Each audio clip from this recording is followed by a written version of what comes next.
Whew! Okay, so I watched Final Destination Bloodlines, and oh my god, I have something to say. I'm gonna be honest with you. This film is extremely stupid, but in the most awesome of ways. And I'm gonna try to explain what I mean. Now, the Final Destination franchise is really special because this franchise is like, I think it's like 25 years old. I'm not entirely sure when the first one came out. I think it was like in the year 2000, maybe a little bit later. I don't think so. So it's like a quarter of a century old. It's infamous. This is the 6th movie, if I'm not mistaken, and a very inconsistent, varying franchise. Now, many people consider a Final Destination franchise to be like on the same level of Halloween or, you know, Texas Chainsaw Massacre or whatever, or even like Scream. Now, Final Destination is very inconsistent, and I think it's just a little bit too inconsistent for my liking to really judge it as one of the great horror franchises out there. However, I do see its appeal. I do fully understand why there are so many people out there who love this franchise. I really do.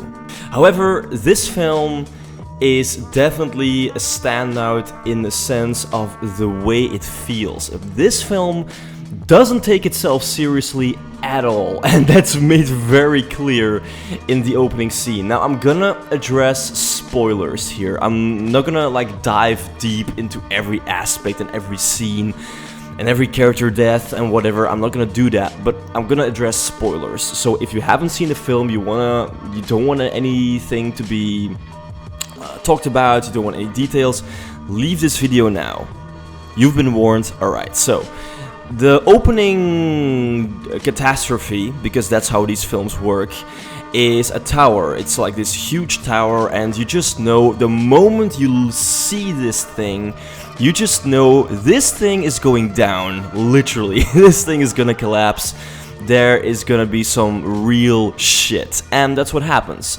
Now, there are some twists, and I do think it's pretty cool.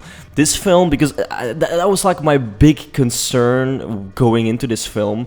It's been like, I think, 14 years. It's been 14 years since the last one. I think like Final Destination 5 was in 2011. I think so.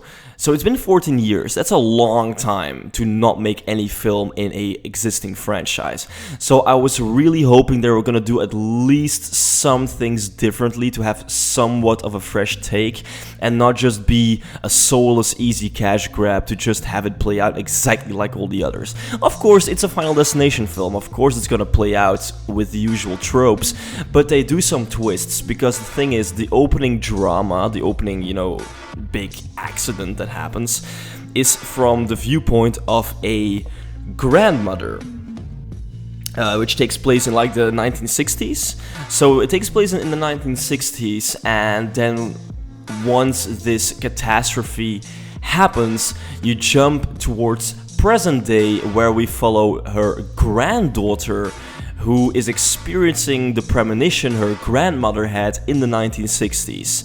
Indicating that the grandmother, of course, did manage to save everyone from that tower, but the whole gist is that because she saved so many people, and because all those people who were supposed to die also had families and children and grandchildren, death just took a really long time to get everyone. So that's why the second generation of the main character of the prologue, which is the grandmother, that's why now in present day the grandchildren are in danger. Well, pretty much the entire family, like every family member in that family tree is well, threatened to die by the hands of death.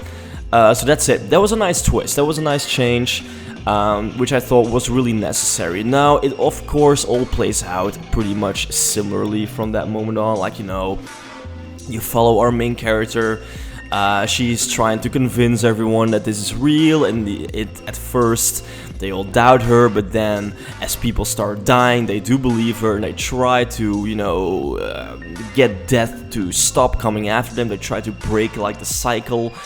It seemingly works, but then in the end it doesn't, and eventually everyone dies all the same. That's how all of these films work. You have a seemingly happy ending, and then everyone dies all the same because there was like this big misunderstanding. That's how Final Destination films work. That's the formula that's written in the stars. That's how it's always been. This film follows that exact same formula, which is fine, but I thought the gist of it having played out through multiple generations was pretty cool. Now, this film doesn't take itself seriously at all. Even the way some people die is so comically.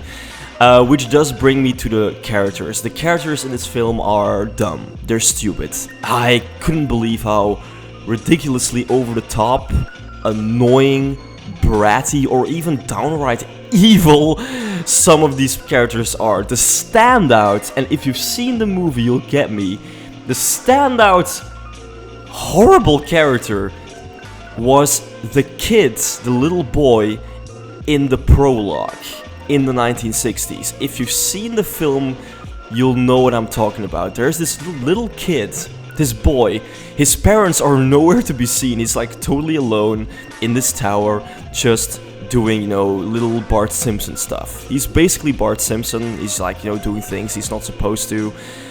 And then this security guard comes at him and he's like, hey, you're not supposed to do that. And the kid is like, oh, I'm sorry, sir. But then, like, the moment the security guard leaves, the kid just continues to do so. He's Bart Simpson, but minus the charm and likability. This kid is terrible. He's terrible. He basically causes, like, half of the entire calamity to start because he just wants to be an asshole. And the moment the entire tower starts to collapse and people start dying, this kid is like shoving people out of the way in order to save himself. He's like yelling like, no, let me go. He's like pushing people towards their death. Like he's literally grabbing these other people by the arm, and he's like pushing them over the edge of the tower, killing people just so he can save himself. It's so insane how terrible this kid is. It's not like the only one. I mean, there's tons of horrible, unlikable characters in this opening. The moment you think this kid actually makes it, because the kid, the little boy, manages to make it to the end, to the bottom of the tower, and he like runs out and he's like, yeah, I made it! And at that moment, a piano just out of nowhere just falls on top of him, and the kid just splats in this. He just gets obliterated in all the directions of the four winds. He's just a pile of bloody mush. It's insanely over the top. But this all happens in like the first 10 to 15 minutes, and I instantly knew, okay, this film does not take itself seriously. This film is gonna really embrace the meme of everything, and that's what happens. This film relishes in the fact of just being stupid and dumb, and the characters are pretty freaking incompetent. There's like little to zero character arcs. They try to have some drama with like the main girl and her brother and her estranged mother, and there's like some drama there, but honestly, who cares? It's so bare bones. You don't care at all.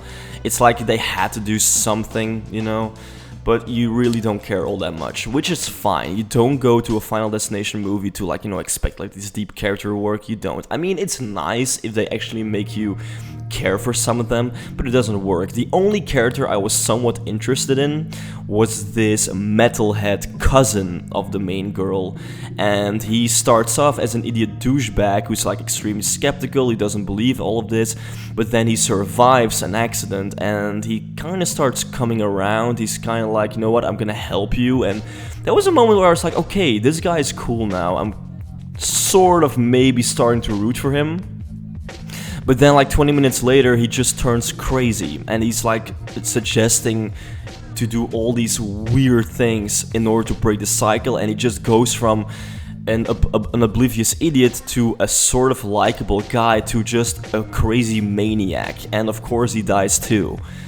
So that was like the one character I was sort of getting invested in, sort of, but he just dies in a horrifically gory way, but it was like, oh come on, that was like the one guy I was sort of getting attached to. Attached isn't even the right word, it's just like, you know, it was kind of the one guy I was kind of like rooting for. Now, it's over the top, the special effects are fine, it didn't really convince me that, I'm gonna be honest, the death, like the blood and the gore, it's all very clearly computer, and I'll say the environments are done really well, but all the blood stuff is pretty fake, I thought. They're like deaths that they really show up close, and I couldn't help but believe if they would have done it 80s style, you know, the good old practical stuff, I couldn't help but feel like if they would have done it that way, it would have been better. Because I didn't actually believe the deaths as I saw them happening. They were still very brutal and gory, which is good, because I think horror movies these days are pretty tame. These Final Destination Bloodlines really just doesn't scare away of stuff. So I appreciated that, but I didn't really buy all that much. Still, it was pretty cool and entertaining. But the best trope, the best card this movie has to play is the anxiety. This movie just creates pure anxiety. It's amazing. They constantly put you on a wrong tail, and you think you have it figured out. You think you believe you know how people are gonna die, but they constantly just put you on a sidetrack and you don't even realize it. It's great. There are so many moments in this film where I was cringing, but not cringing in a negative way, like cringing like, oh my god, I don't even want to look at the screen because this is putting me so on edge.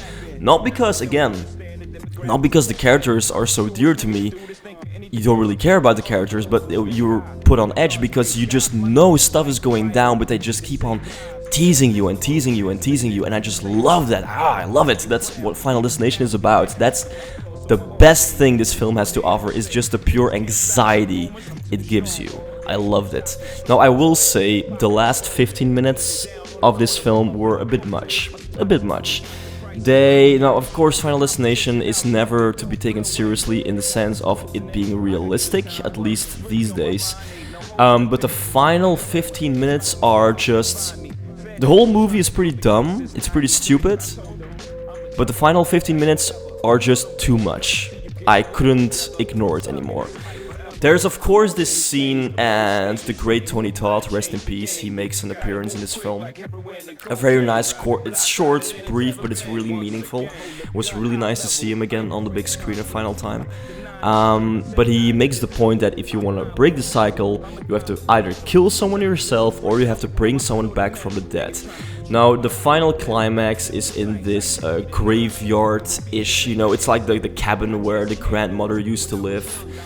And they're trying to get to safety, like the mother dies, everyone's dead, it's only like the main girl and her brother, and the main girl drowns, but the brother manages to, you know, get her to come back, which is great.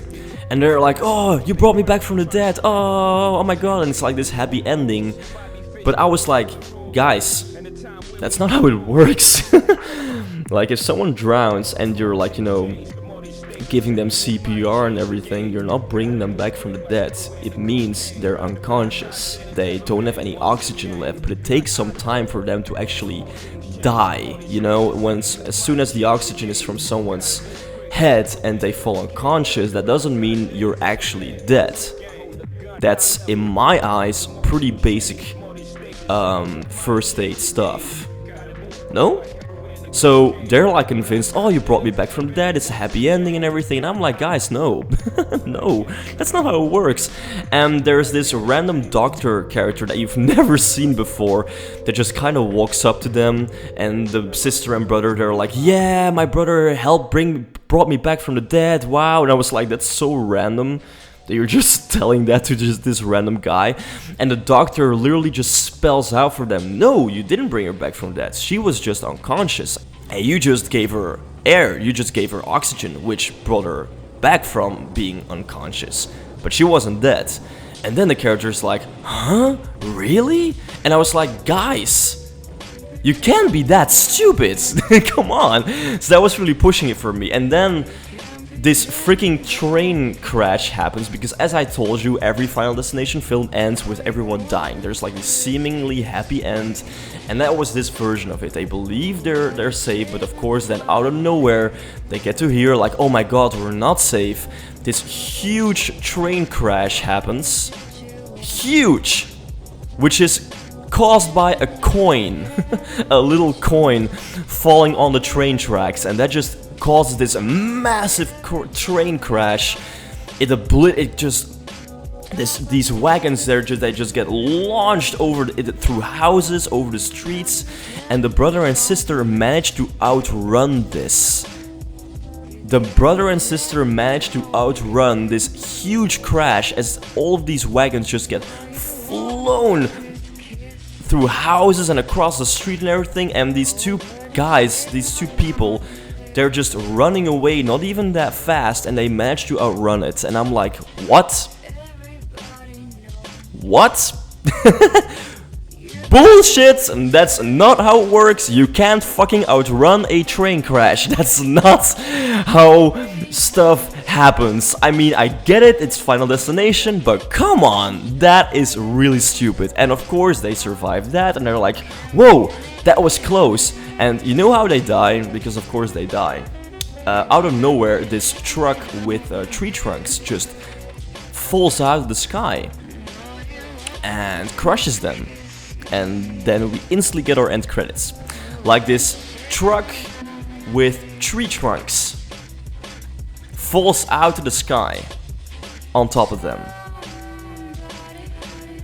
I get Final Destination 2 happens, and it's like extremely infamous with the logs, you know, the log truck, like, you know, the logs just come crashing through this police car. It's like an iconic scene, I know. But to just have that same thing just fall out of the sky and just crush them, that was too much. And I know this film didn't take itself seriously, it was having fun, it was just having fun with itself, I get it. But those last 15 minutes just kind of checked me out, and I was like, okay, this film is really getting stupid now.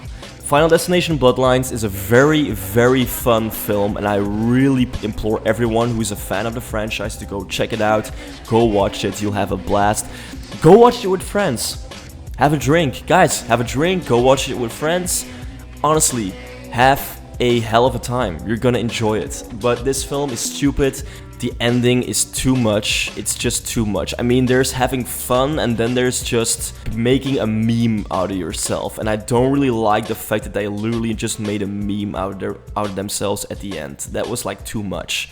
You can have fun, you can embrace your quirks, but just don't push it too far. And I do think like at the last 15 minutes, they pushed it too far. But before that, great fun stuff. It's gory, it's anxious, it's a blast, and I'm really happy I saw this movie. Yeah, check it out, guys. If you're a horror fan, if you're a fan of the Final Destination films, maybe this might even be your best one. This definitely has the most replay value out of all of them, I think. So yeah, have fun. This was Instinct, guys. Take care.